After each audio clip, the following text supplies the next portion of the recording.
The Knights Roundtable is presented by Orlando Health, the official medical team of the UCF Knights. Choose Orlando Health for excellence in healthcare with award-winning hospitals, clinics, and nearly 3,000 community physicians throughout Central Florida. Well, obviously not the outcome you wanted on Saturdays. You have had a little bit of time to look back. What are some things that stands out to you about the game? Yeah, a lot of things that we've placed an emphasis on that you got to have in your favor if you're going to win, especially in conference play. Obviously, the penalties are a huge part of it. Changed the way the game was played on the offensive side of it. In more second and long, second and 10 plus than we were in second and less than 10. And obviously, that parlays into third and long as well. And those are tough situations to dig yourself out of. The turnover battle, didn't lose it, but defensively we got 3. We gave up 2, or 3 in total, 2 on the special teams. Changes and flips the momentum, the field position, and puts our defense on the field right away at the beginning of the second half. And those are 2 major areas that are important to us. And then red zone offense and defense. Got to be better in both of those areas and turn the red zone side of it into our favor as well. Is there something about the penalties, our tempo is what we're made of? I don't think you're going to stop that, but clearly the false starts have hindered some things. Is there anything that stands out there? Yeah, a lot of it's actually on dead balls or first play of a series when we're maybe a little bit out of rhythm. The other night, some of it happened in the course of a drive as we're looking over the sidelines. We've operated this way for a long time, haven't had these issues. We have to find a way to solve them. A young guy with his hand on the ball, a relatively young quarterback, but we're all sharing in it. And we have to eliminate that if we're going to be the offense that we need to be and play championship-winning caliber of football. It's a 16-0 game. Bizarre, we get 2 safeties in a game, and there's some things that kind of happen where things maybe begin to change. A short field goal, and then it's 23-5. They've thrown for 21 yards in the first 28 and a half minutes, and then a quarterback on 2nd and 10 completes a 19-21 48-yarder, and then all of a sudden their offense kind of found a way. Yeah, they did. I thought we played really relentless football in the first half defensively. As the game went on, really for us as an entire football team, we lost some key components during the course of the game, just injuries, nicks that came up. Our young guys got to step up and fill those roles in a great way.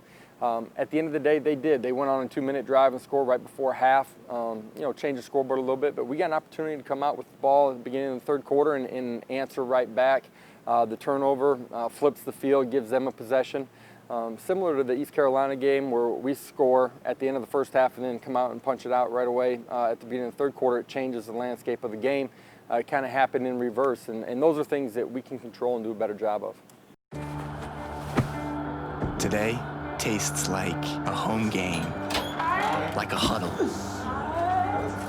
Tastes like we're bringing the heat, and like a front row seat.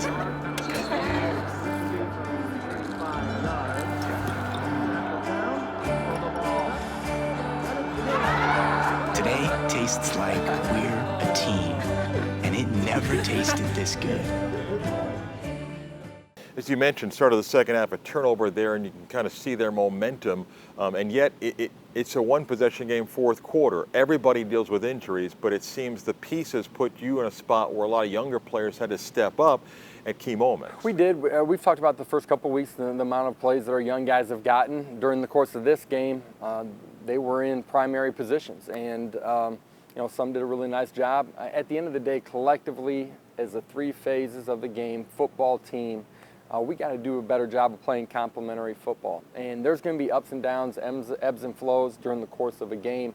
It's our responsibility to keep playing the next play independent, play for each other, and find a way to make a play that makes a difference in the game. Again, there's ebbs and flows of this football game. When you look at Dylan and the offense and trying to get on track, what do you take out of the game that perhaps didn't work that you got to get back to? Well, I think first and foremost, we just didn't play the style of football that we are accustomed to. We never got into a rhythm, never got into our tempo for the most part during the course of the game. A lot of that happens because of what's happening on P&10 as the drive starts or second down.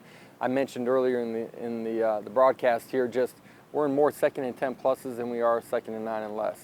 That's a hard hole to dig yourself out of. You end up in more 3rd and longs twice as many as you do third and medium, third and short. It's hard to continue to extend drives when you're in those situations.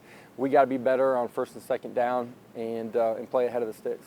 How your team handles adversity, again, losses around here are not common. So with a bye week, what's the challenge for your team, and how do you make sure they stay focused with a lot of football left to play? Well, there is a lot of football left to play. That's the great thing for us is, you know, we're 3 weeks into the season. We got more coming. You know, I think for us, it's important that we as a football team understand that not every game is going to be a boat race, and it's okay to be playing in tight games and be comfortable in those moments and rely and depend on the guy next to you to go make a play. And I think that's, you know, one lesson from the football game for us as a program. You know, champion individuals, championship teams. It's not that they don't ever take a punch, right? It's what they do when they get that punch, right? And we got to be willing to get back up, continue to fight, focus on our daily process. That's going to lead us to where we want to be by the time we get to kickoff, and then let's go compete our butts off. You've got a number of guys Knight fans saw went down, and it's part of the season and so forth. Just overall, you come out of this football game with some bumps and bruises. Hopefully we get these guys back after the bye week. Yeah, we do. We got a little bit of extra time with the bye week to get some of these guys healthy. It's important that those guys do that. It's important for us just to be as deep as we can going into the next 3-week stretch, but starting with Memphis, it's important that our kids continue to do a great job with COVID and our guys stay healthy, keep our program healthy, and we're able to be at full strength when we get to Memphis. A little bit ahead, but quickly with Memphis. We know they brought back a lot while changing the head coach. Still a lot of that staff there. Just a quick thought as to what the challenge is going to be there. Yeah, a really good football team. You look at them, there's a lot of pieces of the puzzle to the football team that we played a couple of years ago. They're, obviously those guys have grown in who they are. A team that won a conference championship a year ago. Lost a tough football game at SMU Saturday. I know we're going to get their best. They got to make sure, or we got to make sure that we give our best on that Saturday. It's about us, our focus, our preparation, our attention to detail, though, to lead us into that ball game the right way. All right, Coach. Today tastes like a home game, like a huddle.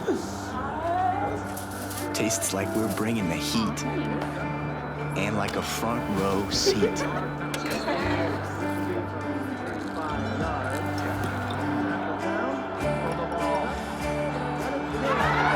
Today tastes like we're a team, and it never tasted this good.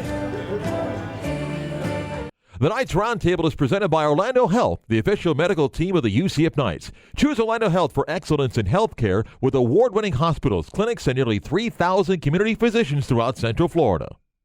So a bye week for UCF, a chance to get healthy and then gear up for a big football game when UCF will hit the road to take on Memphis a week from Saturday. Big game because the Tigers lost their last contest against SMU. To keep up with the latest UCF Knights news, be sure to log on to UCFKnights.com. Thanks for joining us. We'll see you next time. Go Knights! Charge on.